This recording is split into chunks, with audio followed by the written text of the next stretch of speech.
and welcome everyone to another Africa Hotel Investment Forum podcast, the podcast that looks to shine a light on everything investment wise for the African continent. I'm here today with Wytze van Berg, the Vice President of International Operations in EMEA for Best Western Hotel Group. Welcome, Wytze. Thank you for having me. It's an absolute pleasure. Now, firstly, for those who perhaps don't know much about the brand, which as we go into later, we'll probably unearth actually in the Middle East and Africa, that isn't such a well-known brand. But tell us a little bit about the company and the footprint you have, especially in Africa. Well, many people know Best Western Hotels. We have been around for over the 75 years. Started originally in the US, of course, as the name does kind of give away. Our global footprint now is about 4,800 hotels, including pipeline. For Africa, we have about 20 properties today. It is a very important market to us, so we have a very active pipeline with about another 25 properties in mainly the eastern and the western part of Africa. And also in the north part of Africa, more the Morocco, Algerian region. These properties tend to have, are there a range of sort of room sizes that you go for, or are you specific? They vary, but the average hotel is between 90 and 125 rooms. Of course, there are a couple of larger rooms and a couple of smaller rooms, the more boutique hotels. But yeah, between 90 and 125, that is the average we're having most of the time looking for. And actually, you told me, which I wasn't aware, actually, there's 19 different brands under the group now. So it's I always thought that there was only a sort of small handful.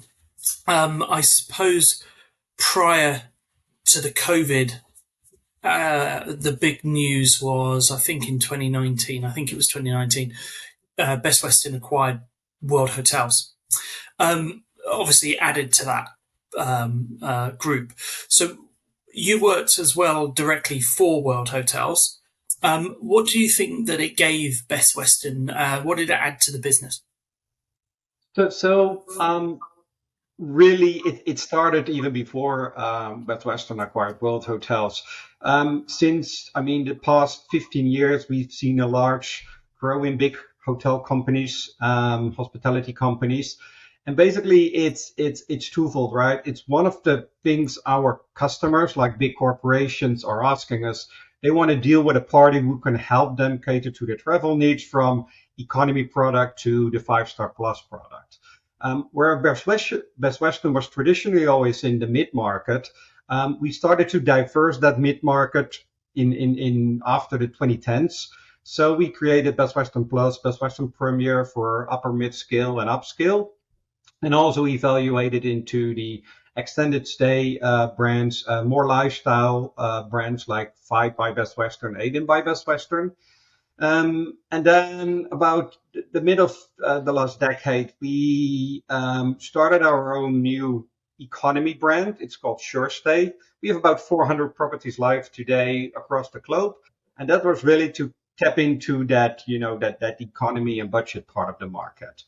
Then in 2018, the opportunity arose that we could buy World Hotels, which was playing in the upper upscale and in the luxury.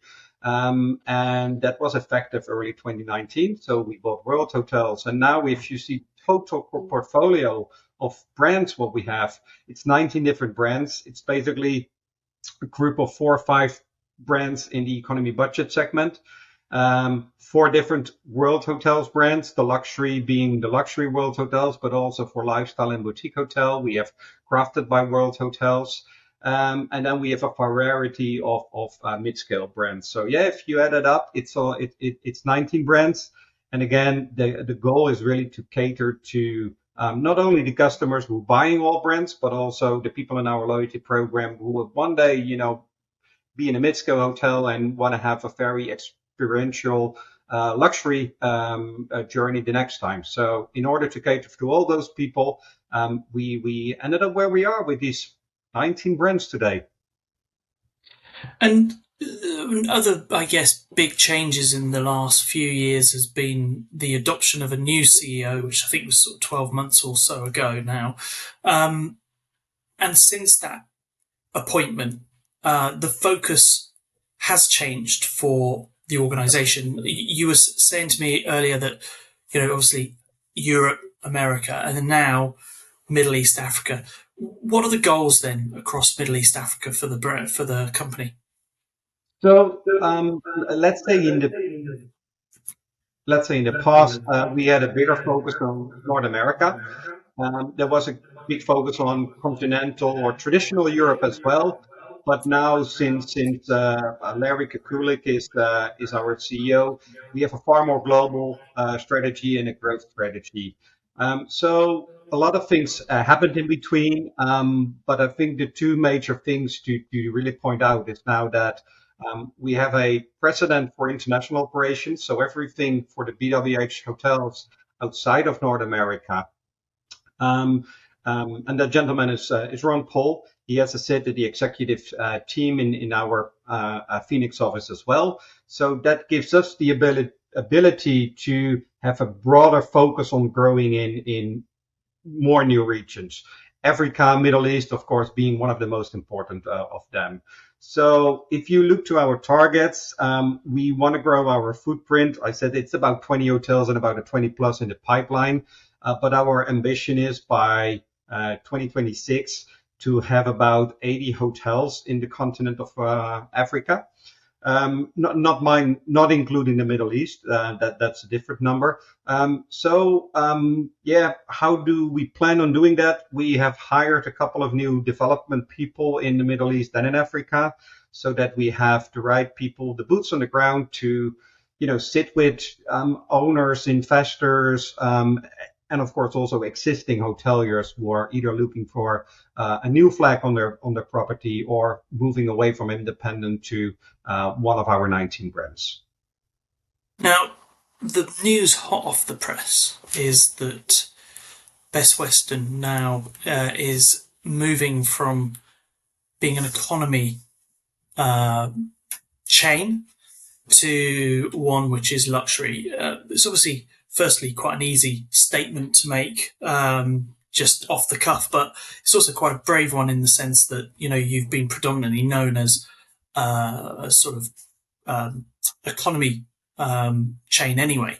So what's happened there, and how do you do it?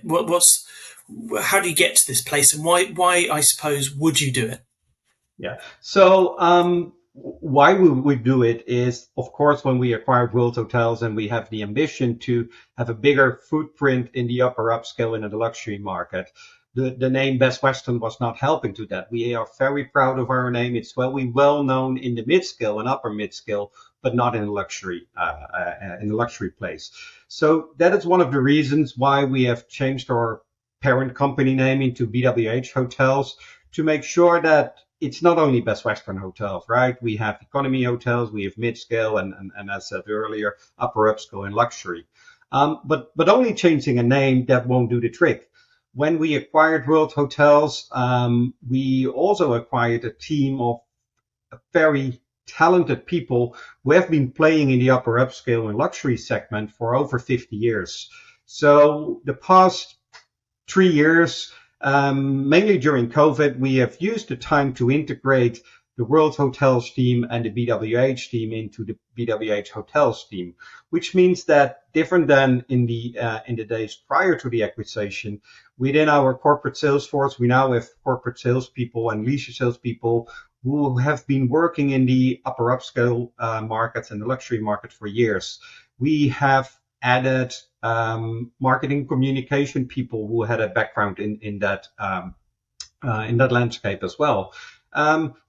So it is also kind of a 360 where you see all the existing resources, what you have, and what do you need to add to be significant in that market.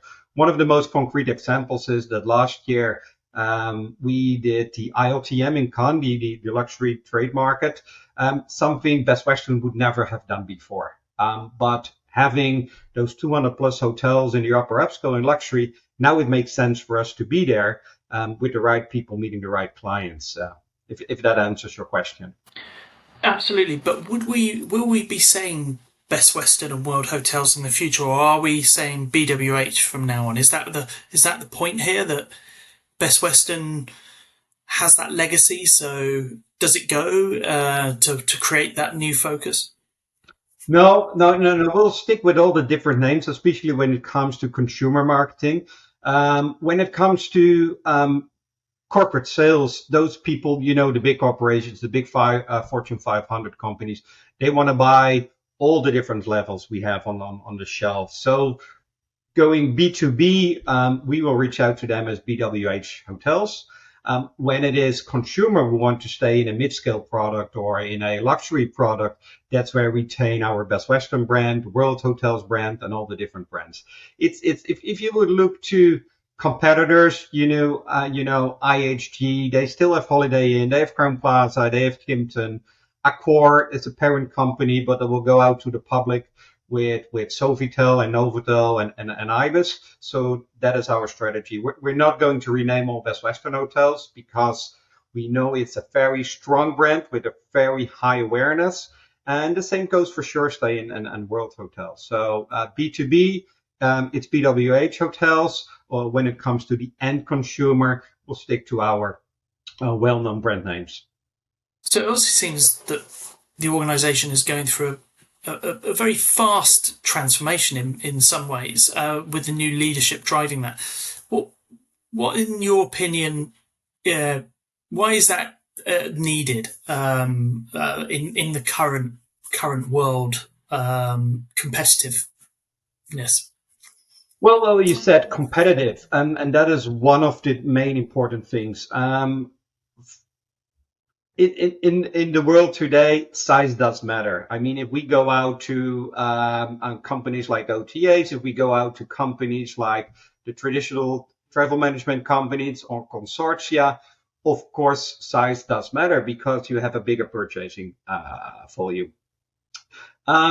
But also clients and end customers are traveling more across all the different verticals of hotel business. So they might earn their points from the loyalty program because they're on a business trip for a couple of days, and they might want to burn those points in a very exotic destination with their spouse, or having a luxury trip to Paris for a few days. So in order to keep those end customers loyal to our brand, we need to be able to offer that a whole spectrum to them. So it's basically size does matter when you buy or purchase, when you want to negotiate. Our customer corporates are requesting it, but also the end consumer wants to be loyal and wants to have stays in all different layers of Perfect. So I'm getting excited, as you can see, with the shirt going to AHIF in a few weeks, where we shall meet for the first time. So I'm really delighted that we'll have that chance. But you'll be presenting on the topic of cutting costs within the industry and an open discussion about it. So there's obviously a lot around this, but how important an issue is this now for the owners? Especially obviously post-COVID, everyone looks at things that way. And what areas do you see as quick wins for owners? Of course, it all depends on the situation, right? We at our company, if you would offset our fees or compared our fees with many of our international competitors, we have always been more competitive. That's how our company is set up. We don't have external shareholders. We're not a listed company. So we really want to, the money we make, we invest in driving more business. So deflagging from one brand to another could be an option. But of course, that's a significant change. What everybody sees around the globe is that prices are increasing and raising tremendously.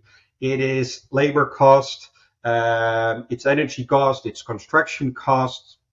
So Where we are working with our franchisees in our hotels there is to see collectively, can we find another way of sourcing materials for construction, but also purchasing on a different matter. Distribution costs are absolutely one of the things where a hotel brand is able to lower cost and be more economic.